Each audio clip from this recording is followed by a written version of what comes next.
અને જમના નગર પાસે થઈ અને ત્યાં થઈને દિલ્હી અને આગ્રા અને બધે થઈને ફરી પાછો અલ્હાબાદમાં જઈને વ્રજમાં થઈને અલ્હાબાદ જઈને એનો ત્યાં ભૂમિમાં અંદર પ્રવાસ ખરીદ થયો.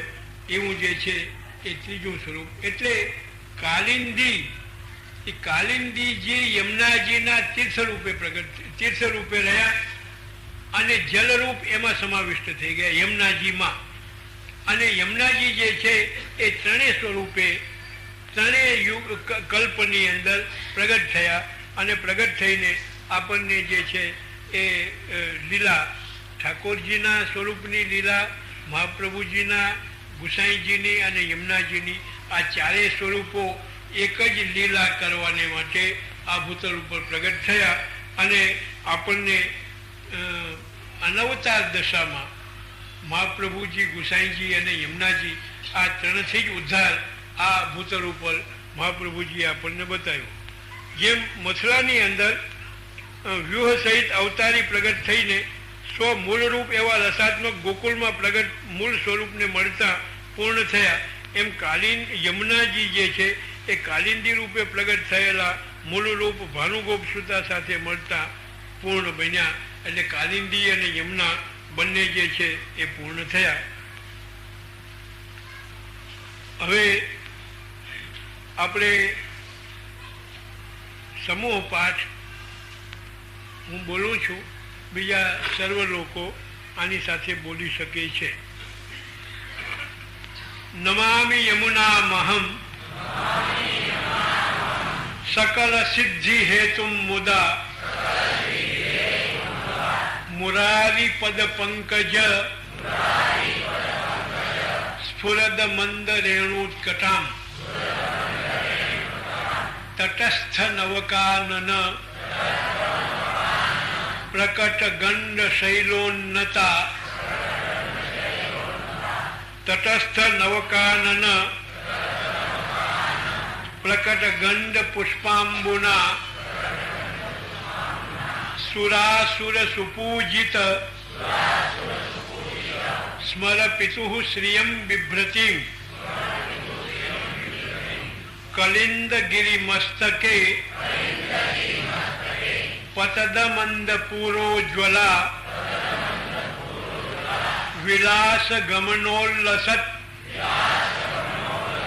પ્રકટ ગંડ શૈલોન્નતા સઘોષ ગતિ દંતુરા સમધિરૂઢ દોલોત્તમા મુકુંદ રતિ વર્ધિની જયતિ પદ્મ બંધોઃ સુતા ભુવમ ભુવન પાવની મધિગતા મનેકસ્વનૈઃ પ્રિયાભિરિવ સેવિતામ શુકમયુર હંસાદિભિઃ તરંગ ભુજ કંકણ પ્રકટ મુક્તિકા વાલુકા નિતંબ તટ સુંદરીમ નમત કૃષ્ણ તુર્ય પ્રિયામ અનંત ગુણભૂષિતે શિવ વિરંચિ દેવસ્તુતે ઘનાઘન નિભે સદા ધ્રુવ પરાશરાભીષ્ટદે વિશુદ્ધ મથુરા તટે સકલ ગોપ ગોપી વૃતે કૃપા જલધિ સંશ્રિતે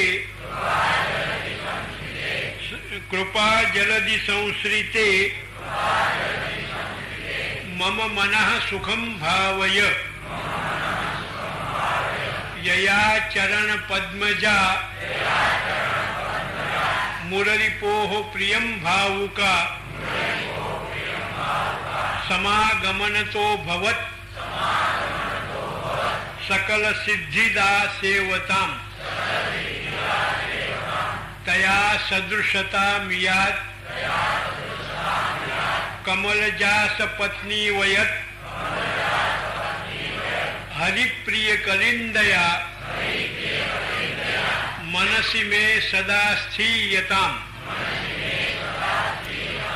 नमोस्तु यमुने सदा तव चरित्र मत्यद्भुतम् न जातु यम यातना भवति ते पयः पानतः यमोपि भगिनी सुतान् कथमुहन्ति दुष्टानपि प्रियो भवति सेवनात् तव हरेर्यथा गोपिकाः ममास्तु तव सन्निधौ तनुनवत्वमेतावता न दुर्लभतमा रतिर् मुरलीपौ मुकुंद प्रिये अतोस्तु तव लालना सुरधुनी परम संगमात् तवैव भुवि कीर्तिता न तु कदापि पुष्टि स्थितैः स्तुतिं तव करोति कः कमलजास पत्नी प्रिये हरेर्यदनुसेवया भवति सौख्यमामोक्षतः इयं तव कथाधिका सकल गोपिका संगम स्मरश्रम जलाणुभिः सकल गात्र जयि संगमः तवाष्टकमिदं मुदा पठति शूरसूते सदा समस्त दुरितक्षयो भवति वै मुकुंदे रतिः तया सकल सिद्धयो मुररिपुश्च संतुष्यति स्वभाव विजयो भवेत् वदति वल्लभः श्रीहरेः। यमुनाष्टकना पहला हूँ कही गयो के 8 श्लोक जेनाथी नाम पड्યું यमुनाष्टक અને છેલ્લો 9મો શ્લોક 1 શ્લોક જેને આપણે ફલશ્રુતિ કહીએ, જેના દ્વારા જેના ફલ એનું ફલ શું મળે એ આપણને બતાવ્યું છે। એક એક શ્લોક દ્વારા એક એક ઐશ્વર્યનું વર્ણન મહાપ્રભુજીએ એમાં કર્યું છે। આ બધી ચર્ચા કરવું બેસવું તો દિવસો જોઈએ, એક દિવસમાં કે 1 કલાકમાં તો થાય નહીં, પણ મુખ્ય આશય મેં તમને કહી દઉં કે એક એક શ્લોક દ્વારા એક એક ઐશ્વર્યનું વર્ણન આપે કર્યું છે। અને એ ઐશ્વર્ય જો મહાપ્રભુ ઠાકોરજી એમને આપે તો એ ઐશ્વર્ય દ્વારા યમુનાજી જીવોને એટલે કે નિત્યલીલાના જીવોને સિદ્ધિઓનું દાન કરે। એ સિદ્ધિઓ ઘણી જાતની સિદ્ધિઓ છે, ઘણી યોગની સિદ્ધિઓ કહેવાય છે, કેટલીક લૌકિક સિદ્ધિઓ કહેવાય છે, જે કોઈ હુનર કલા વિદ્યા વગેરે દ્વારા જે સિદ્ધિ મળે છે એ લૌકિક સિદ્ધિઓ। વૈદિક સિદ્ધિઓ જે યોગની સિદ્ધિઓ છે એ यौगिक सिद्धिओ कहवाय। बीजी वैदिक सिद्धिओ छे ए सिद्धिओ द्वारा जे फल मळे छे एना करता अलौकिक एवी जे सिद्धिओ अलौकिक सिद्धिओ श्री यमुनाजी दान करे अने ए सिद्धिओनुं खप नित्य लीलामां थाय। અહીં જે સિદ્ધિઓ કહી ગયો હું કે यौगिक સિદ્ધિઓ છે, વૈદિક સિદ્ધિઓ છે, લૌકિક સિદ્ધિઓ છે, એનો ખપ કઈ નિત્ય લીલામાં નથી। એ સિદ્ધિઓનો ખપ લીલાની અંદર કઈ કામનો નથી। તેમ લીલાની અંદર જે સિદ્ધિઓ જોઈએ એ સિદ્ધિઓ આ લોકની અંદર અને પાંચભૌતિક દેહધારી આપણા લોકોને પણ કોઈ ખપનો નથી। એટલે નિત્ય લીલામાં જેની પ્રાપ્તિ થાય એ જીવને શ્રી યમુનાજી દાન કરે છે। બાકીના કુલ 9મા શ્લોકની અંદર ફલશ્રુતિમાં યમનાષ્ટકનું ફલ શું એ બતાવે છે કે તવાષ્ટકમ ઇદમ મુદા પઠતી શૂર સૂતે સદા સમસ્ત દુરિતક્ષયો. સમસ્ત દુરિતક્ષય આ એક ફલ. ભવતી વય મુકુંદે રતિ, ભગવાન મુકુંદમાં રતિ એટલે ભાવ ઉત્પન્ન થાય. તયા સકલ સિદ્ધય, અને સકલ સિદ્ધિઓનું દાન યમુનાજી કરે એની પ્રાપ્તિ. આ ત્રીજું. મૂળરીપુશ્ચ સંતુષ્યથી ચોથું ફલ છે મૂળરીપુ એવા જે પૂર્ણ પુરુષોત્તમ છે એ ઋણી બને, સંતુષ્ટ થઈને ઋણી બને. આ ચોથું ફલ છે. સમસ્ત દુરિતક્ષયો ભવતી વય મુકુંદે રતિ દયા સકળ સિદ્ધયો મૂળરીપુશ્ચ સંતુષ્યથી. અને પાંચમું છે સ્વભાવ વિજયો ભવે, સ્વભાવનો વિજય થાય. એમાં તવાષ્ટકમ ઇદમ મુદા, એમાં જે પહેલાના જે 3 ફલ બતાવ્યા એ 3 સિદ્ધિઓનું દાન નિત્ય લીલામાં યમુનાજી કરે છે. આ લોકની અંદર આ જન્મમાં જીવોને કરતા નથી, અને એ ન કરવાનું કારણ કે એ સિદ્ધિઓનું ખપ અહીં નથી, લીલામાં એનો ખપ છે. બીજો ખપ 2 જે સિદ્ધિઓ રહી એ સિદ્ધિઓનું દાન સમસ્ત દુરિતક્ષય. બધા દુરિત એટલે પાપ નહીં. દુરિતનો અર્થ પાપ નથી. શ્રી પુરુષોત્તમજી, શ્રી હરિરાયજી, શ્રી દ્વારકેશજી આ બધા ટીકાકારો એક જ આશય બતાવે છે કે દુરિતનો અર્થ પાપ નથી, પણ દુરિતનો અર્થ છે કે સાક્ષાત ભગવત સેવા અને સ્મરણ કરવામાં જે કોઈ પણ અંતરાય હોય, પ્રતિબંધો હોય એ શ્રી યમુનાજી દૂર કરે છે. કોઈને વ્રજમાં જવું હોય, હું તો ખાતરી આપું છું, કોઈને વ્રજમાં જવાની ઈચ્છા હોય અને જઈ શકાતું ન હોય, ઘણા અંતરાયો આવે. કાં તો કોઈ સૂતક આવીને ત્રાટકે, કાં દેહનું કષ્ટ આવે, રોગ વગેરે થાય, માંદગી આવે, કાં કોઈ વિપત્તિ આવી જાય, કાં કોઈ ભય આવી જાય, કાં અતિ વરસાદના લપેટમાં આવી જાય, જેને લઈને ત્યાં વ્રજમાં ન જવાતું હોય, એવો શ્રી યમુનાજીના 8 પાઠ નિયમથી જો 6 મહિના કરે તો 6 મહિનામાં વ્રજમાં શ્રી યમુનાજી દર્શન આપે. કરી જોજો પરીક્ષા.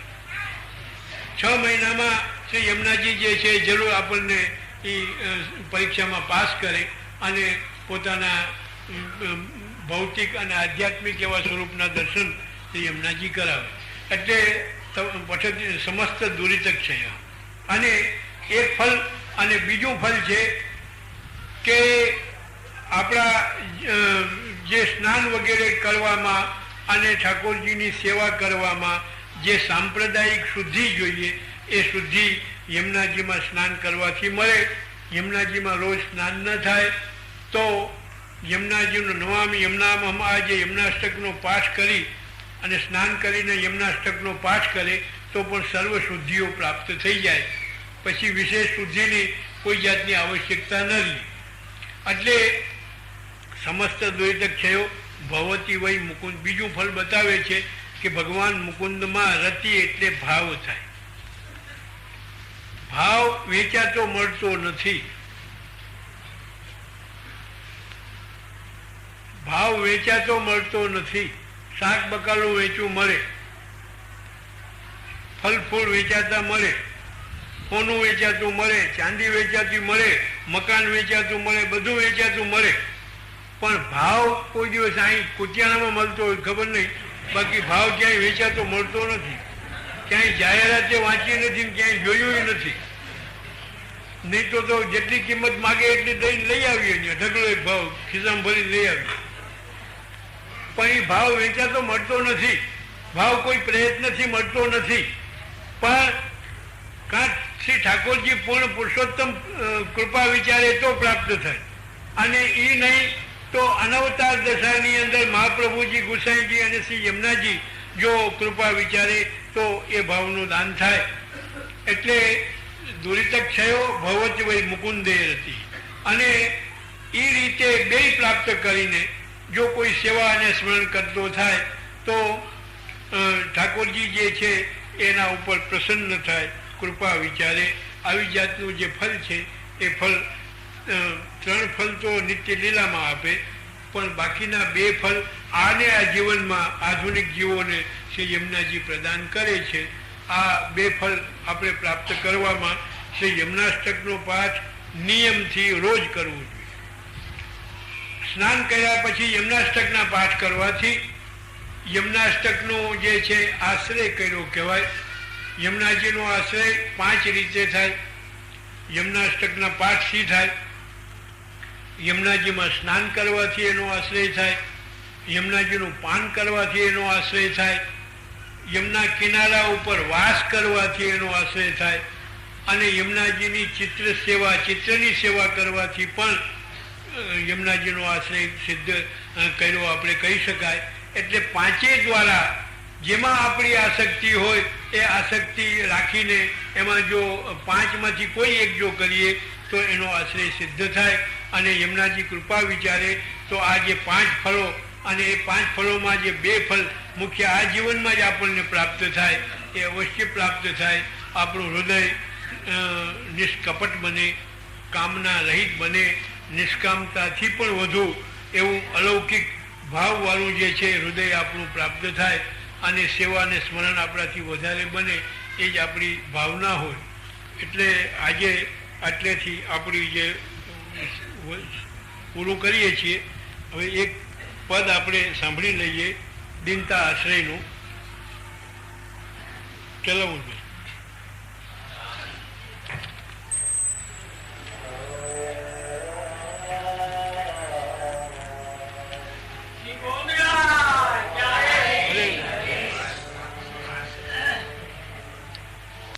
રોજના કાર્યક્રમ મુજબ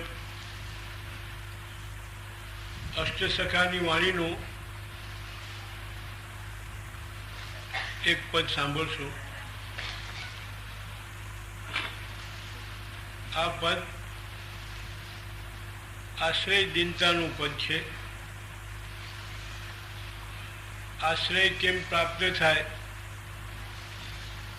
એ આશ્રય પ્રાપ્ત કરવા માટે વૈષ્ણવી જીવન કે જે વૈષ્ણવી જીવનમાં દીનતા મુખ્ય હોય, એ દીનતા કઈ રીતે મળે?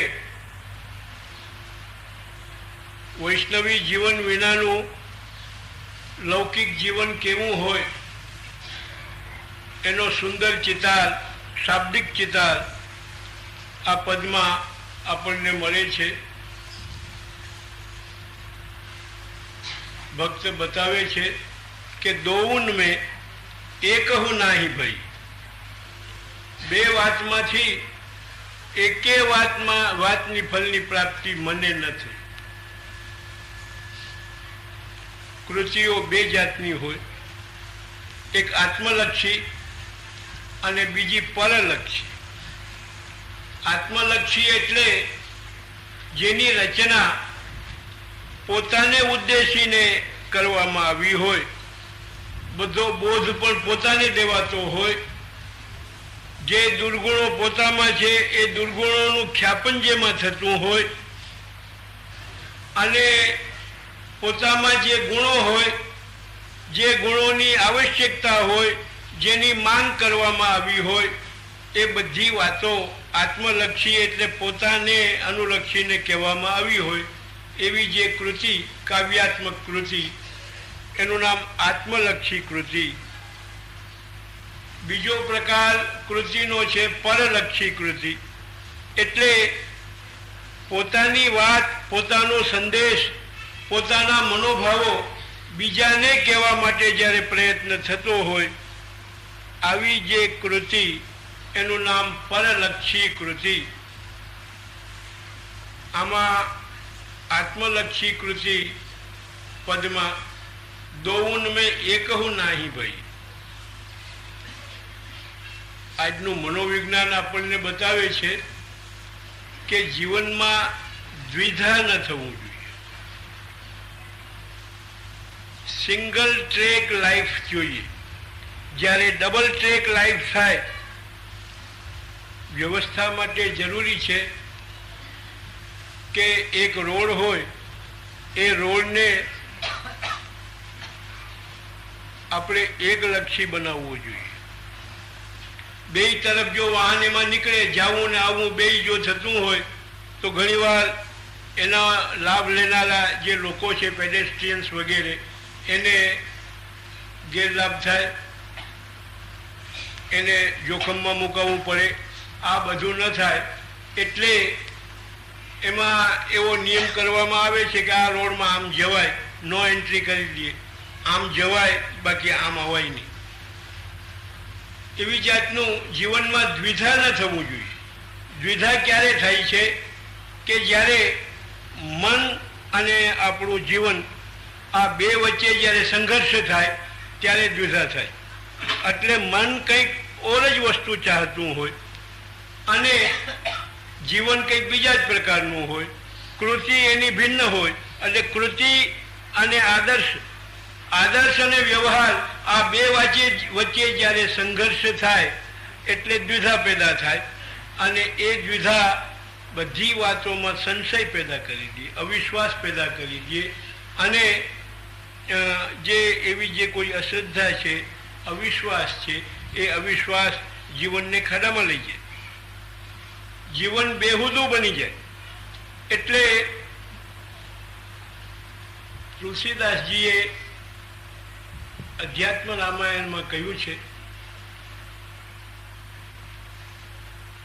કે મન ચાહે હરિ મિલન કો, તન ચાહે આરામ. મન ચાહે હરિ મિલન કો, तन चाहे आराम. द्विविधा में दोनों गए, माया मिली न राम. મન ભગવત પ્રાપ્તિ કેમ થાય? સુસંસ્કારો લઈને જન્મેલો, સારા વાતાવરણમાં ઉછરેલો એવો એક ભક્ત કોટી બનવાનો ઈચ્છુક એવો એક વ્યક્તિ ધાર્મિક જીવન, આધ્યાત્મિક જીવન ગાળે છે. અને એમાં એનું મન સ્વાભાવિક છે કે સિંગલ ટ્રેક હોય. એટલે મન તો સિંગલ ટ્રેક માઇન્ડેડ હતું અને એમાં એની એવી જ ભાવના, એવી જ ઈચ્છા કાયમ માટે હોય કે ભગવત પ્રાપ્તિ કેમ થાય, ભગવત દર્શન કેમ થાય. આ તો મન ચાહે છે. પણ એની સાથે તનનું સિંક્રોનાઇઝેશન થાય ત્યારે જીવન થાય. તન અને મન બે એક થવા જોઈએ. ત્યારે અહીંયા બે એક નથી બનતા, બે જુદા છે. મન ચાહે હરિમિલન કો, તન ચાહે આરામ. સવારના ઉઠીને દર્શન કરવાનો નિયમ લીધો.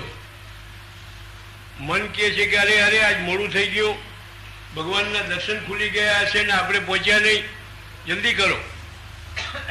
પણ એટલામાં તન જે છે એ કહી દે કે હવે અટાણે રવા દે ને, હવે કાલ જાજે ને.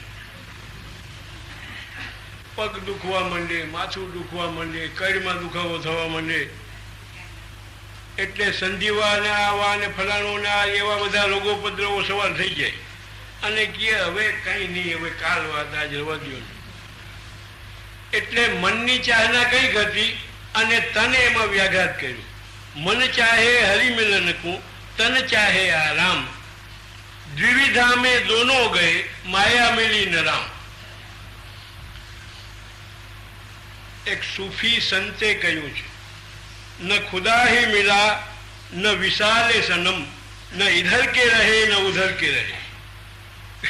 એવી કફોડી સ્થિતિમાં બિચારો મુકાઈ ગયો કે ન ખુદા ही मिला न विशाले सनम, न इधर के रहे न उधर के रहे. ક્યાંય ન રહ્યા, વચ્ચે ટીંગાઈ ગયા. दोन में एक हूँ ना ही भाई, न हरि भजे न गृह सुख लीनो, वृथा यूं ही गई. આમને આમ જિંદગી પૂરી થઈ ગઈ. મરણ આવે છે એ કોઈ નોટિસ આપીને આવતું નથી. કોર્ટમાં કોઈ કેસ રજીસ્ટર કરાવ્યો હોય તો સમન્સ આવે કે આ દિવસે આટલા વાગે ફલાણી કોર્ટમાં તમે એપિયર થજો. કોઈ બીજી વાત હોય તો નોટિસ આવે, પણ આમાં નોટિસ આવતી નથી. ઓલ ઓફ અ સડન આવીને ઉભો રહે. એવો સમજ છે કે ગમે ત્યારે બજી જાય, વિધિના 1 સેકન્ડ સમન્સ બજી જાય. એટલે એની પહેલાં માનવે પ્રયત્ન કરવો જોઈએ, પોતાનું જીવન ચોખ્ખી રીતે સ્વસ્થ રીતે જીવવા માટે કોશિશ કરવી જોઈએ, વિથ પ્લાન જીવવું જોઈએ. એટલે ભાગવતમાં મહાત્મ્યના જે અધ્યાયો છે એમાં કહ્યું છે કે ભાગ્યોદયેન બહુજન્મ સમર્જિતેન સત્સંગમમ ચ લભતે પુરુષો યદા વૈ અજ્ઞાન હેતુકૃત મોહ મદાંધકાર નાશમ વિધાય હિ તદોદયતે વિવેક. જીવનનો ઉત્કર્ષ અને અવનતિ આ જીવનના બે રસ્તા છે, કાં તો અવરોહ થાય અને કાં આરોહ થાય. બે રસ્તા છે એના. સંગીત શીખવા માટે સ્વર શીખવા જોઈએ અને સ્વરની બે તારી છે, એક આરોહ અને એક અવરોહ. સારેગમ પધની સા એ અવરોહ થયો અને સાનિધપ મગરે સા એ અવરોહ થયો. એટલે આરોહ અને અવરોહ આ બે ક્રમ થયા. જીવનના પણ બે ક્રમ છે, એક આરોહનો અને એક અવરોહનો. એમાં આરોહનો ક્રમ આ શ્લોકમાં પહેલાં આપણે જોઈએ કે કયા ક્રમથી આરોહ થાય છે જીવનરૂપી સંગીતનો.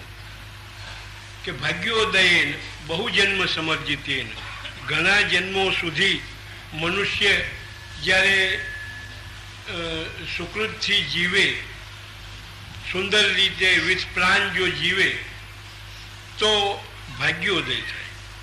ભાગ્યોદય પણ ઓલ ઓફ અ સડન નથી થતો, એનું પણ મૂળ કંઈક હોય છે.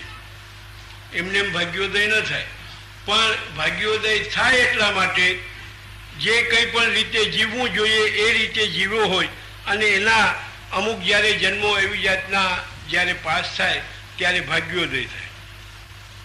અને જ્યારે ભાગ્યોદય થાય ત્યારે સત્સમાગમ થાય, સત્પુરુષોનો સત્સંગ થાય. અને સત્સંગ જ્યારે થાય ત્યારે અજ્ઞાન નિવૃત્ત થાય. અને અજ્ઞાન નિવૃત્ત થાય ત્યારે અજ્ઞાનથી થતા મોહ અને મદ એનો જે અંધકાર એ અંધકાર દૂર થાય. એટલે પ્રકાશમાં આવે, જીવન પ્રકાશમાં આવે. અને પ્રકાશમાં જ્યારે આવે ત્યારે વિવેક જાગૃત થાય. વિવેક એટલે ઓહો ભાઈ ભાઈ ભાઈ ભાઈ આવો આવો બેસો બેસો, એ વિવેક કહેવાય. પણ વિવેકના ઘણા અર્થ છે. આધ્યાત્મિક ક્ષેત્રમાં વિવેકનો આ અર્થ નથી કે કોઈને સારું લાગે, વ્યવહાર સાચવવા માટે, સંબંધ સાચવવા માટે જે કોઈ પણ ક્રિયા થાય એનું નામ વિવેક કહેવાય. સારું અને નરસાનો વિવેક કહેવાય. પણ એ વિવેકનો અર્થ અહીં લેવાનો ના હોય. અહીંયા વિવેકનો અર્થ છે અહીંયા વિવેકનો અર્થ છે કે સત્ય અને અસત્ય, નિત્ય અને અનિત્ય શું છે એનું જ્ઞાન થવું, એનું નામ વિવેક છે. અને એ જ્યારે થાય, વિવેક જાગૃત થાય ત્યારે એક મકાનની એક દરવાજો ખુલે છે. એક મકાનનો દરવાજો ખુલે છે, અંદર પ્રવેશવાનો અધિકાર મળે છે. અને એ પ્રવેશ કર્યા પછી કઈ રસ્તે જવું એ બીજો અધિકાર છે, પણ પહેલો અધિકાર એને એ પ્રાપ્ત થાય છે. એટલે ભાગ્યથી જ્યારે સદભાગ્ય પ્રાપ્ત થાય ત્યારે એને ભાગ્યનો ઉદય થાય. ભાગ્યનો ઉદય થાય. અને ભાગ્ય ક્યારે ઉદય થાય કે મનુષ્યના પ્રારબ્ધ, સંચિત અને ક્રિયમાન આપણી સંસ્કૃતિ ત્રણ ભેદ કર્મના બતાવે છે. એક તો પ્રારબ્ધ છે, એક સંચિત છે અને એક ક્રિયમાન છે. ક્રિયમાન એટલે જે અત્યારે આપણે જે આચરણ કરીએ છીએ, સદાચરણ હોય કે અસદાચરણ હોય, એ અત્યારે જે જીવીને કરીએ છીએ એ ક્રિયમાન કહેવાય. અને એ ક્રિયમાન એટલા માટે કહેવાય છે કે જે હજી પાક્યા નથી. રો કન્ડિશનમાં છે, અપક્વ કન્ડિશનમાં છે. કેરી પણ બે કન્ડિશનમાં હોય ને, જેને આંબો કહીએ, એક ખાકટીના રૂપમાં અને એક પાકી ગયેલી કેરી. એટલે ફલ રૂપમાં જ્યારે પાકી જાય ત્યારે જેમાં એને ફલ કહેવાય, ત્યારે જેમાં માધુર્ય આવે અને સુસ્વાદુતા ત્યારે જ થાય. લોકો વધારે ચાહે તે અવસ્થામાં ચાહે, પાકેલી અવસ્થામાં ચાહે. ત્યારે ખાકટી અવસ્થામાં એ અપક્વ કહેવાય, એ સાધન કહેવાય. વસ્તુ એક જ છે પણ દશા ફરી ગઈ. એક અપક્વ દશા અને એક પક્વ દશા. પક્વ દશામાં માધુર્ય હોય છે અને અપક્વ દશામાં ખટાશ હોય છે. એટલે એનો ઉપયોગ ફલ તરીકે સાધન દશા છે અને બીજી ફલ દશા છે. એટલે ક્રિયમાણ જે છે એ કર્મો એ કહેવાય કે જે અત્યારે થતા હોય છે, પણ એ ફલ આપવા તૈયાર નથી હોતા. અને બીજા પ્રકારના કર્મો છે જેને સંચિત કહેવામાં આવે. સંચિત એટલે જે કાચા પણ નથી અને ફલ આપવા માટે પાક્યા પણ નથી, એની વચ્ચેની સ્થિતિનો જેને આપણે સ્ટોરેજ કહીએ, એવો જે છે એ સંચિત અને ક્રિયમાણ અને સંચિત એવો બીજો ભેદ થયો.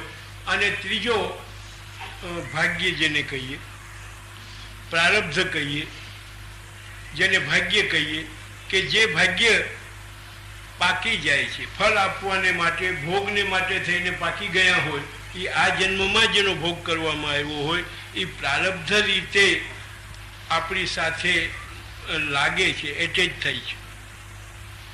અને એ ભાગ્યાધીન મનુષ્ય જીવે છે.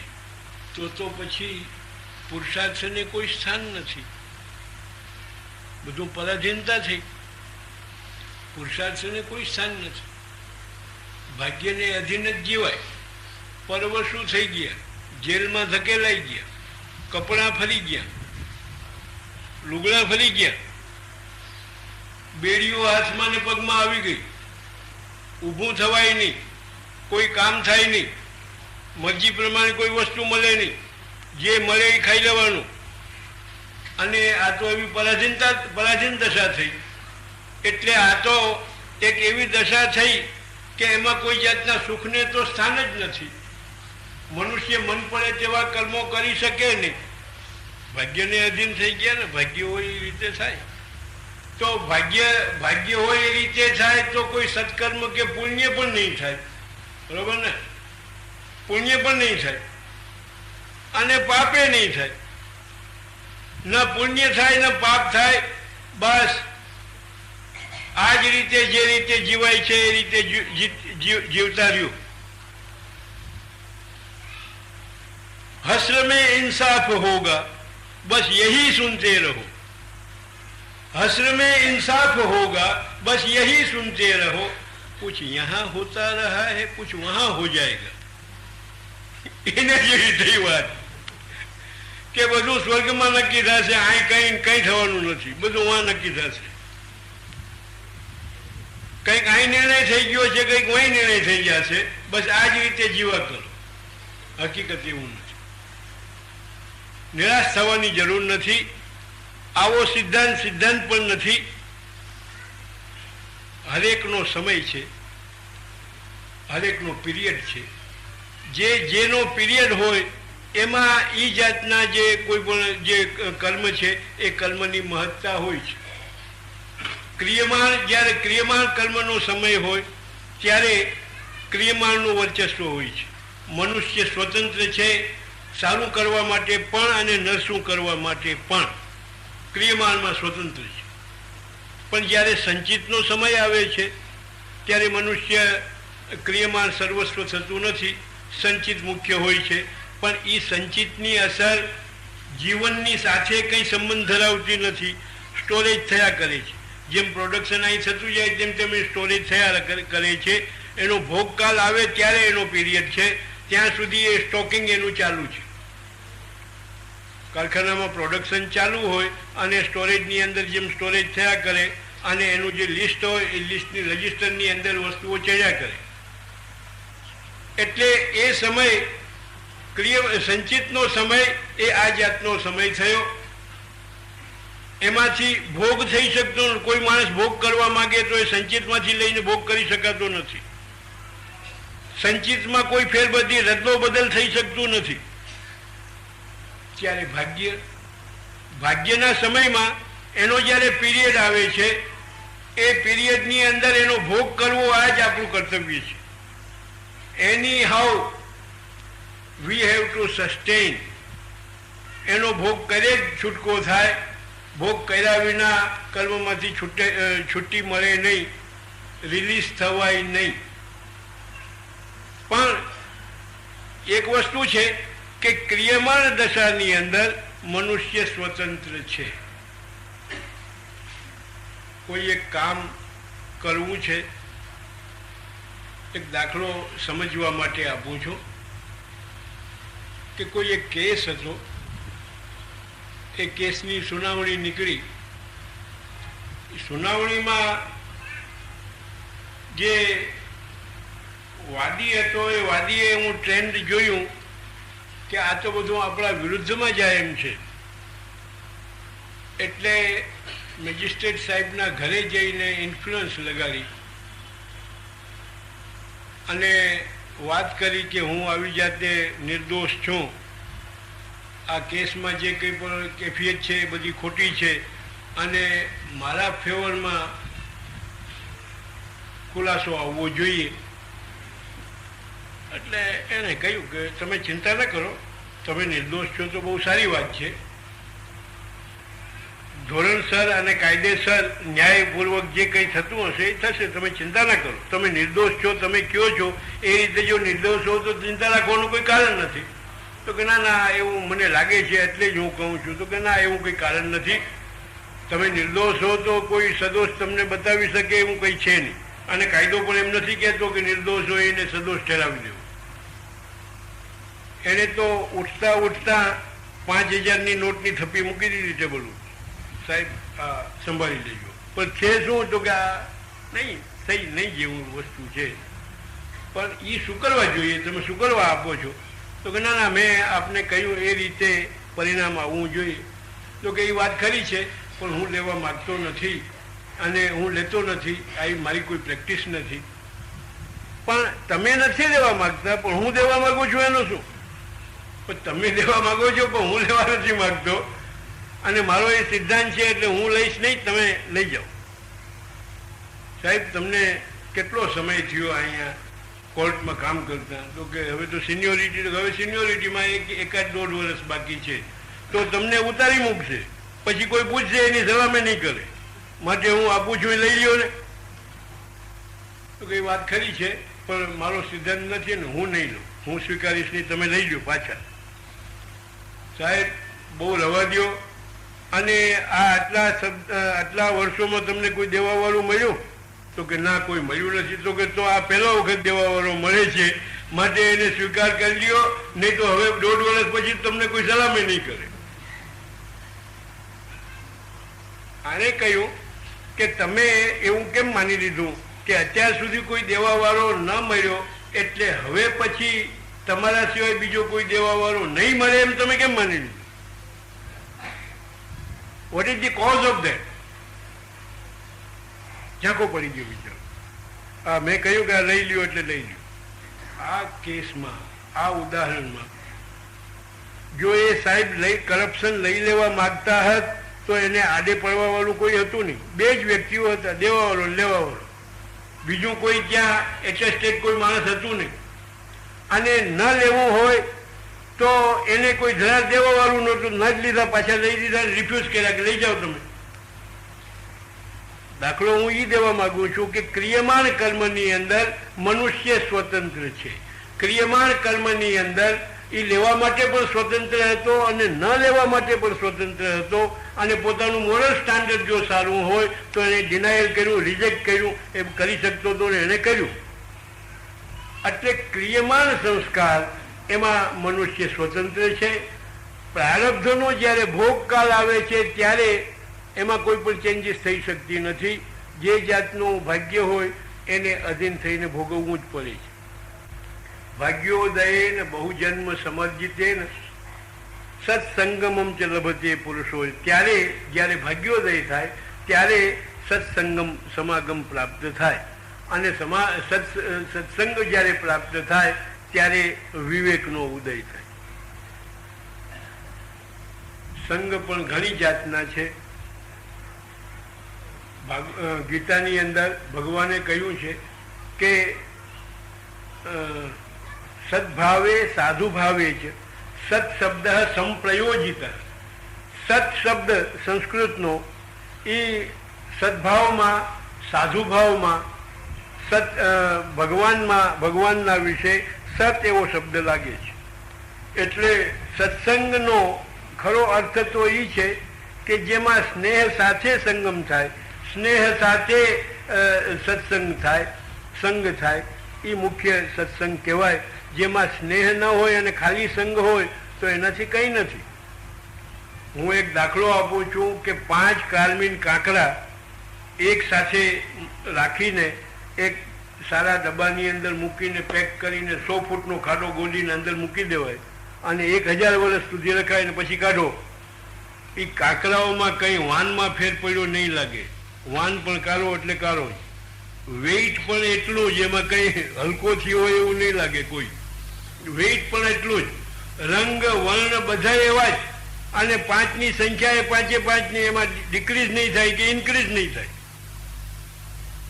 એનો સંગ તો થયો, 5 કાંકરાઓનો સંગ થયો, એમાં કંઈ ફેર ન પડ્યો તો સત્સંગમાં ફેર ક્યાંથી પડે? પણ સત્સંગમાં એ સંગ થયો પણ ખાલી સંગ હતો, સત શબ્દ એમાં લાગ્યો નથી. સત શબ્દ ક્યારે લાગે કે જ્યારે સંગ જેનો કરવામાં આવે એ એક હાઈએસ્ટ ટાઈપ ઓફ પર્સનાલિટી હોય અને એક લોવેસ્ટ ટાઈપ ઓફ પર્સનાલિટી હોય, અને એમાં બેની વચ્ચે જ્યારે સત શબ્દ આવે એટલે સ્નેહપૂર્વકનો જ્યારે સંગ આવે એમાં કંઈક ફાયદો થાય, કંઈક પરિવર્તન થાય. સાક્ષાત ભગવાનનો સંગ, એમાંય ગ્રેવિટી છે. બીજાની વાત મૂકો, આપણી વાત તો ઘણી લાખો માઇલ દૂર છે, પણ ભગવાનની સાક્ષાત સ્વરૂપની ગ્રેવિટી છે કે ભગવાનની સાથે જેનો સંગ હોય એવા કૌરવનો પણ હતો અને પાંડવનો પણ હતો. રાત દિવસ દૈહિક તો સંબંધ હતો. કાકા બાબાના બધા ભાઈઓ હતા. બેસવું, ઉઠવું, બોલવું, ચાલવું, રમવું બધું ભગવાનની સાથે. પણ ઉદ્ધાર કોનો થયો? પાંડવનો કે કૌરવનો? મહાભારત તો ના પડે. કૌરવનો ઉદ્ધાર ના થયો પણ પાંડવોનો ઉદ્ધાર થયો. કા? ભગવાનની સાથે જ સંગ હતો, direct. they have a direct contact with the God. કૌરવ અને પાંડવ બેયનો. પણ પાંડવોના સંગમાં સ્નેહ હતો. આ ભગવાન છે, પૂર્ણ પુરુષોત્તમ છે, અને એમાં જે છે એ મહાત્મ્ય જ્ઞાન હતું. તત્પૂર્વક એની સાથે વ્યવહાર હતો, સંબંધ હતો. અને કૌરવોનો નહીં, કૌરવોનો સ્નેહ નહોતો ભગવાન સાથે. ભગવાનની તો વિરુદ્ધ હતા, પાંડવોની પણ વિરુદ્ધ હતા, અને ભગવાન એ પક્ષના છે એવું માનીને કંઈક પણ ઘર્ષણ એની સાથે થયા જ કરતું હતું. એટલે એ સત્સંગ અસર કરે ક્યાંથી? સત્સંગ થાય ક્યાંથી? સત્સંગ કહેવાય જ નહીં. એટલે સત્સંગમાં 5 કોટી અધિકારાનુસાર સત્સંગ એટલે સત એટલે ભગવાન. એ ભગવાનની સાથે સંગ, સ્નેહપૂર્વકનો સંગ એ થાય તો પછી પૂછવું શું? પણ અત્યારે અનવતાર દશામાં જ્યારે પ્રભુ અહીં પ્રત્યક્ષ બિરાજતા નથી એવા સંજોગોમાં સત્સંગ એ પણ કહેવાય કે પ્રભુની જે સ્વરૂપો છે, ભગવાનની જે મૂર્તિઓ છે, એની સેવા, પૂજા, આ બધી જે છે એની અંદર આપણો સમય પસાર થાય. એ સમયમાં એની સાથે રહેવું એ પણ એક સત્સંગ કોટી જ છે. અને ઉત્તમોત્તમ સત્સંગ તો એ કહેવાય કે સાક્ષાત, અને સાક્ષાત નહીં તો જે આપણી મૂર્તિઓ છે, સ્વરૂપો છે, એની સેવા અને સ્મરણ બન્યા કરે એ પણ જે છે ઉત્તમ કોટીનો સત્સંગ. બીજો સત્સંગ એ છે કે ઠાકોરજીએ પોતાની ઈચ્છાથી પોતે અજોપિસન નવ્યયાત્મા ભૂતાના ઈશ્વરોપિસન પ્રકૃતિમ સ્વામ અધિષ્ઠાય સંભવામ્યાત્મમાયયા. ગીતાની અંદર યદા યદા હિ ધર્મસ્ય ગ્લાનિર્ભવતિ ભારત અભ્યુત્થાનમ અધર્મસ્ય તદાત્માનમ સૃજામ્યહમ પરિત્રાણાય સાધૂનામ વિનાશાય ચ દુષ્કૃતામ ધર્મ સંસ્થાપનાર્થાય સંભવામી યુગે યુગે. આમાં 3નો સંકેત કર્યો છે. એમાં પોતાનો યદા યદા હિ ધર્મસ્ય ગ્લાનિર્ભવતિ ભારત એ આચાર્ય અવતાર પોતે ગ્રહણ કરે છે એનો સંકેત એમાં કર્યો છે. ધર્મની જ્યારે ગ્લાનિ થાય અને અધર્મનો અભ્યુત્થાન થાય, અધર્મ વધે, ત્યારે ધર્મની સ્થાપના કરવા માટે હું જે છે એ સંભવિત થાઉં છું, યુગે યુગમાં સંભવિત થાઉં છું. એ આચાર્ય અવતાર જુદા જુદા કાળમાં જ્યારે જ્યારે આવશ્યકતા હોય ત્યારે પોતે જ આચાર્ય સ્વરૂપે, આદિ આચાર્ય સ્વરૂપે પ્રગટ થાય છે. અને એ આચાર્યો જગતગુરુ શ્રી વલ્લભાચાર્ય, જગતગુરુ શ્રી શંકરાચાર્ય, રામાનુજાચાર્ય, મધ્વાચાર્ય, નિંબાર્કાચાર્ય, આ બધા આદિ આચાર્યો એ ભગવાન પોતે જ જે છે આચાર્ય સ્વરૂપે અવતાર ગ્રહણ કરે અને સાક્ષાત આચાર્યોનો સંગ થાય. That is the best. એટલે બીજા નંબરનો સત્સંગ કહેવાય. પહેલા નંબરનો આપણે જોઈ ગયા ઠાકોરજી સાથે સંબંધ, બીજા આચાર્યો સાથે સંબંધ. અને એ પણ જો ન થાય તો જેને આપણે પુષ્ટિ માર્ગમાં જેને ભગવદીય કહેવાઈએ, જેને તદીય કહેવામાં આવે, અને એવા કે જેને ઠાકોરજીનો સાનુભાવ છે, સાક્ષાત્કાર છે, યથાધિકાર પણ એકવાર પણ સાનુભાવ જેને થયો હોય એવી કોટીના જે ભગવદીયો છે એની સાથે સંગ થાય એ 3જા નંબરનો સંગ થયો. એ પણ ન થાય તો 4થા નંબરનો સંગ છે જેને સત્સંગ કહીએ, એટલે સમાન કોટીના જીવોનો સંગ, વૈષ્ણવનો સંગ.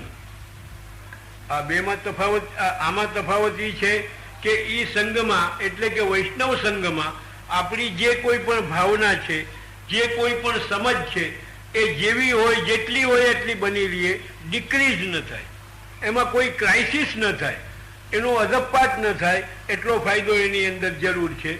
પણ વધે તો નહીં, વધે તો નહીં. કારણ કે એક હાયર આત્મા એક લોઅર આત્માને જે કોઈ પણ ઇમ્પ્રેશન કરી શકે અને એની અંદર જે શક્તિ હોય એ સામાન્ય કોટીના, સમાન કોટીના લોકોની અંદર એ જાતની શક્તિ હોતી નથી. એટલે એ 4થા નંબરનો સત્સંગ થયો. અને 5મા નંબરનો સત્સંગ છે કે જ્યારે આ 4 કોટીમાંથી એકે કોટી અવેલેબલ ન હોય ત્યારે ગ્રંથોનો સંગ. શ્રીમદ ભાગવત છે, 16 ગ્રંથો છે, મહાભારત છે, રામાયણ છે, આ બધા જે સદગ્રંથો છે, ઉપનિષદો છે, વેદો છે, સ્મૃતિઓ છે, આ બધા જે ગ્રંથો છે એનો સંગ, રોજ નિયમપૂર્વક એનું વાંચન, એનું મનન આપણે પણ વાંચીએ, બીજાઓને પણ સંભળાવીએ. આ એક જાતનો સત્સંગ જ થયો. અને એ 5મી કોટીનો સત્સંગ છે. અને એ સત્સંગ દ્વારા પણ આપણને જે છે એ પુશ મળે છે. પુશ એટલે કિક. એ કિક જ્યાં સુધી ન મળે ત્યાં સુધી વાહન ચાલે નહીં. ગમે એવું સારું પાણી, આખો છલોછલ ભરેલો કૂવો હોય, એના ઉપર મોટર પંપ મૂક્યા હોય, પણ બેલ્ટ જ્યાં સુધી ખેંચીને કિક ન કરો ત્યાં સુધી મશીન ચાલુ થાય નહીં. અને મશીન ચાલુ ન થાય ત્યાં સુધી ત્યાં પાણી આવે નહીં. અને પાણી આવ્યા વિના ત્યાં પૈયામાં પહોંચે નહીં, થાળામાં પહોંચે નહીં. એટલે કહેવાનો મતલબ કે એ પુશ મળવાને માટે મોટરસાઇકલને પણ ચાલુ કરવા માટે કિક કરવું જોઈએ, મોટરને પણ સ્ટાર્ટર બટન દબાવવું જોઈએ. એ મોટર જે છે એ બેટરી જ્યારે પાવર સપ્લાય કરે ત્યારે કિક થાય અને ત્યારે ગાડી ચાલે. એ રીતે એને પુશિંગ માટે થઈને સત્સંગની આવશ્યકતા હોય છે. અને એ જ્યારે આવે ત્યારે ભાગ્યોદય આવે ત્યારે આ થાય ને સત્સંગ પ્રાપ્ત થાય. સત્સંગ પ્રાપ્ત થાય એટલે અજ્ઞાન દૂર થાય. અજ્ઞાનના 2 કાર્યો છે, મોહ અને મદ ઉત્પન્ન કરવા. મોહ જાગતિક પદાર્થોમાં પેદા થાય છે, ચેતન વસ્તુઓમાં પણ પેદા થાય છે. મોહ આસક્તિથી ઉત્પન્ન થાય છે. અને એ જ્યારે મોહ આવે ત્યારે જ મદ પણ આવે છે. મદ ઘણી વાતોનો, પૈસાનો મદ. આપણી પાસે એટલા પૈસા છે, જીવન સુધી આપણે કોઈની પરવા નથી, કોઈની સાથે બોલે નહીં, કોઈ હાથ જોડે, કોઈ નમસ્કાર કરે, કોઈ રામ રામ કરે, જય શ્રી કૃષ્ણ કરે, આટલું કરે જરા, એટલો મદ. કોઈની સાથે વાત ન થાય. મોહ અને મદ. કોઈ સત્તા પ્રાપ્ત થઈ જાય તો પણ મદ વધી જાય, અને કોઈ કુટુંબ સારું હોય તો પણ મદ વધી જાય. કોઈ ડિગ્રી મેળવી લે અને ડિગ્રી વિદ્યામાં ભણીને ડિગ્રી મેળવી લે તો એનોય મદ થાય. શારીરિક બળ સારું હોય તો પણ એનો મદ થાય. એટલા બિલ્લાઓ અમે મેળવ્યા કુસ્તીમાં જીતીને. એટલે વિદ્યાનું, ધનનું, કુટુંબનું, રૂપનું આ બધું મદ થાય. અને આ મોહ અને મદ આ બે એવા વાના છે કે એ એવી અસર જન્માવે છે કે ગાઢ અંધકાર છવાઈ જાય. એટલે પોતે જે માને છે એ જ ખરી વસ્તુ છે. બીજાના કોઈને સાંભળવાનો કે વાંચવાનો કે સમજવાની કંઈ જરૂરત જ નથી. પોતે સર્વે સર્વા છે, પોતે માને છે એ બરોબર છે. એટલે એ જાતનો એક મદ, મોહ અને મદ પેદા થાય અને એક અંધકાર સર્જાય. અને અંધકારથી એ અંધકાર એવો ગાઢ બની જાય કે ગાઢ અંધકારમાં આપણી આંખો વિદ્યમાન છે. એકની બે બે આંખો છે. સ્પષ્ટ એક નાનામાં નાની એક રાઈનો દાણો હોય તો પણ જોઈ શકાય એવી શક્તિશાળી આંખો છે. સારું મકાન છે, બધું હોવા છતાં ગાઢ અંધકારમાં કાંઈ દેખાતું નથી. આંખો હોવા છતાં નથી દેખાતું. એટલે એવી જાતની શક્તિ હોય, એવી જાતની આપણી પાસે સગવડ હોય, આપણા એવા સંત મિત્રો પણ આપણા હોય, આ સદગુરુ પણ આપણા હોય, પણ ઓલો અંધકાર કઈ દેખાવા દે નહીં. ઓલો અંધકાર દેખાવા દે નહીં. એટલે એ અંધકાર જ્યારે પેદા થાય ત્યારે એનો અમુક અમુક સમયમાં આવેશ આવે છે. જેમ મનુષ્ય મદ્ય પીએ અને એનો આવેશ આવે, એ આવેશ આવે ત્યારે એની વાત જ બીજી હોય. એ અધર જ ચાલતો હોય, જમીનમાં પગ મંડાતા ન હોય, અધર જ ચાલતું હોય. એટલે એ મોહ અને મદ એનો પણ એક આવેશ આવે છે. અને એ જ્યારે આવેશ આવે ત્યારે માણસ ન ધારેલી કામો, ન ધારેલા કામો કરે અને એ પછી એનું પરિણામ ગમે તે આવે. એ આવેશ જ્યારે આવે, એ આવેશ સર્વનાશ કરે. એટલા માટે આવેશ જ્યારે આવે ત્યારે કંઈ સર્વનાશ કરે, આવી જાતનો આવેશ એનો આવે. અને એમાં જે છે એ વિવેક, એ અજ્ઞાન જ દૂર થાય. એટલા એના કાર્ય રૂપે મોહ અને મદ પણ નષ્ટ થાય. અને એ નષ્ટ થઈ જાય એટલે જ્ઞાન પ્રાપ્ત થાય, પ્રકાશમાં આવે. અને પ્રકાશ મળ્યા પછી મનુષ્યમાં વિવેક જાગૃત થાય. પ્રકાશ જ્યારે આપણી નજર સામે પ્રકાશ આવી જાય પછી બધો વિવેક જાગૃત થાય ને, કે અહીંયા તો આ રેતીવાળી જમીન છે, અહીંયા પથરાળી જમીન છે, ઉપર આકાશ છે, નીચે ધરતી છે, અહીંયા ખેતર છે, અહીંયા મકાન છે, અહીંયા પગથિયાં છે, આ સીડી છે. આ બધું વિવેક જાગૃત થાય. આમાં આમ ચાલવું જોઈએ, આમાં આમ ન ચલાય, આમાં ચંપલ પહેરીને ચાલવા જોઈએ. આ બધો વિવેક જાગૃત થાય. અને વિવેક જાગૃત થાય એટલે જ્ઞાન અને ભક્તિના બે દ્વાર એના માટે ખુલી જાય. આ એક આરોહ ક્રમ થયો. હવે અવરોહ ક્રમ જોઈએ કે પહેલા તો અજ્ઞાન આવે. એ અજ્ઞાન આવતા મોહ અને મદ સવાર થઈ જાય. અને મોહ અને મદ આવ્યા એટલે ગાઢ અંધકાર થઈ જાય. અને ગાઢ અંધકાર થાય એટલે વિવેક નષ્ટ થઈ જાય. આ ઉલટો ક્રમ થયો. ઓલો સૌરો ક્રમ આપણે જોયો કે ગાઢ અંધકાર, મદ અને અહંકાર જ્યારે આવે ત્યારે અંધકાર થાય. અને અંધકાર થાય એટલે વિવેક નષ્ટ થઈ જાય. અને વિવેક નષ્ટ થઈ જાય એટલે જે સત્સંગ જે થતો હોય એના બદલે દુસ્સંગ થવા લાગે. અને દુસ્સંગ જે છે એ પીડાઓ વધારે, રોગ વધારે. એના રોગ વધતા જ જાય, અને જેમ રોગ વધતા જાય તેમ તેમ જન્મ અને જન્માંતરો, જન્મ અને મરણ થવા લાગે, અને એક મોટો ઢગલો પેદા થઈ જાય કે એ ઢગલાને દૂર કરવાને માટે બહુ ઉકળો થઈ જાય. પછી શું થાય? મજૂર રાખવા પડે, રેકડા રાખવા પડે ભાડે લઈને કે આને ભાઈ સાફ કરો છો, અને દિવસો સુધી જ્યારે એ મજૂરી કરાવો અને પૈસા દો ને રેકડા હારો જાય અહીંયા ઉકળો સાફ થાય. ઉકળોને બહુ મોટો ઉકળો થવા દેવાય નહીં. એટલે આ ઉલટો ક્રમ થયો, ઓલો સવળો ક્રમ થયો. મોહ મદાંધકારમ, એમાં અટવાયેલો જે કોઈ પણ મનુષ્ય છે એ મનુષ્યની કેવી ગતિ હોય, કેવી વિચારણા હોય અને કેવું જીવન પ્રાપ્ત થાય. દોઉન મેં એકહુ નાહી ભઈ, ન હરિભજે ન ગૃહ સુખ લીનો, વૃથા યોહી ગઈ. હવે એ પદ આપણે સાંભળીએ. કાલે યમનાષ્ટકના વિશે થોડી ઘણી ચર્ચા આપણે કરી. એમાં એક વૈષ્ણવે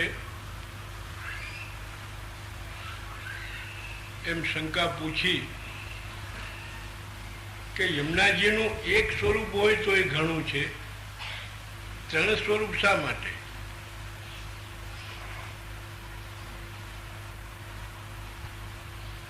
એક જલ સ્વરૂપ છે એ જ બરોબર છે, બીજા બે સ્વરૂપો શા માટે? એટલે તીર્થ સ્વરૂપ અને આધિદૈવિક સ્વરૂપ, આ બેનો હેતુ શું? હકીકતમાં આપનું જે આધિદૈવિક સ્વરૂપ છે તે મુખ્ય છે, અને બાકીના બે લીલાને માટે જ્યાં જ્યાં જે સ્વરૂપનો ઉપયોગ હોય એ સ્વરૂપ આપ ગ્રહણ કરે.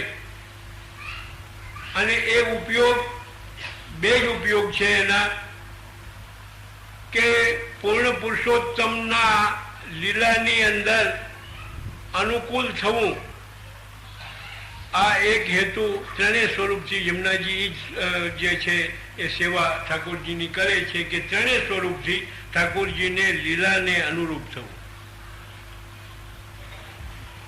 હરેક પદાર્થના ત્રણ રૂપ છે, અને તે ત્રણેય રૂપ આવશ્યક છે. આમાંથી ઘણા વૈષ્ણવોના પોતાના મકાનો હશે, જે મકાનોની અંદર પોતે પોતાના ઘર, કુટુંબ, કબીલો આનંદથી રહે છે, રસોઈ કરે છે, રાંધે છે, સૂવે છે, બેસે છે, જે કોઈ પણ મહેમાનો આવે છે એની પણ આગતા સ્વાગતા થાય છે, અને જીવન પર્યંત પોતે પણ રહે છે અને પોતાના વંશ વારસો પણ રહે છે. એ ઘરના ત્રણ રૂપ છે, તમે જાણો છો? એ ઘરના ત્રણ રૂપ છે, નથી જાણો? ખાઈએ પીએ ને આનંદથી રહીએ આ એક જ રૂપને જાણીએ છીએ, જે પથ્થર, રેતી, ચૂનો, લાકડું, લોઢું એનાથી બનેલું એક જે ફોર્મેશન છે, જે કન્સ્ટ્રક્શન છે, એ ઘરને જ આપણે ઘર માનીએ છીએ. એક જ રૂપ છે, બાકી કંઈ છે નહીં. હકીકત એવી નથી. હકીકતમાં એના ત્રણ રૂપ છે. એક તો મકાન રૂપે જે પથ્થર, ચૂનો, રેતી, લાકડું, લોઢું એનાથી બને છે, જેની અંદર તમે રહ્યો છો, આ એક એનું રૂપ થયું. એક એનું બીજું રૂપ છે, એ રૂપ જેને તમે મારું ઘર એમ કહો છો, જેને તમે મારું ઘર એમ કહીને તમે એને ચીંધો છો અને બતાવો છો અને બોલો છો, એ મારું, એ એનું બીજું રૂપ થયું. અને ત્રીજું એ છે કે જેમાંથી એ હમણાં જે બે રૂપ કહી ગયો હોય, બે જેમાંથી પ્રગટ થયા હોય, એનું ત્રીજું રૂપ. એક મકાન છે, કોઈ સંજોગોમાં એનાથી સારું લેવા માટે તમે એને વેચ્યું, એની પહેલા એમાં જો કોઈ આગ લાગે તો તમે દેકારો કરી પાડો, દોડો દોડો, બચાવો બચાવો બચાવો, આ સળગે છે, જે ઠારો ઠારો. તમે પણ દોડાપટ્ટી કરો, હરિયાપટ્ટી કરીને પાણી લઈ આવો ને ઠારો, અને બીજાને પણ મદદમાં બોલાવો ને એ બધું કરો, બંબાવાળાને બોલાવો, આમ કરો તેમ કરો, ઓલા ઇન્સ્યોરન્સ વાળાને ખબર આપો, પેલી વાત તો એ છે ઇન્સ્યોરન્સ વાળાને ખબર આપો જલ્દી. તો એ જે બળે છે એને કોઈ આવીને પૂછે કે આ તો કે અમારું મકાન છે, પણ થોડા સમય પછી એને વેચીને સારું લેવા માટે એને વેચાણ કર્યું. એની કિંમતના રૂપે રોકડા અને અથવા આપણા ચેક આપણા હાથમાં આવી ગયો, બેંકમાં ડ્રો કરાવી આપણે મૂકી દીધા, જમા કરાવી દીધા, અને પછી એમાં આગ લાગી. કોકે આવીને કહ્યું કે ઓલું તમારું ઘર હતું ને એમાં આગ લાગી છે.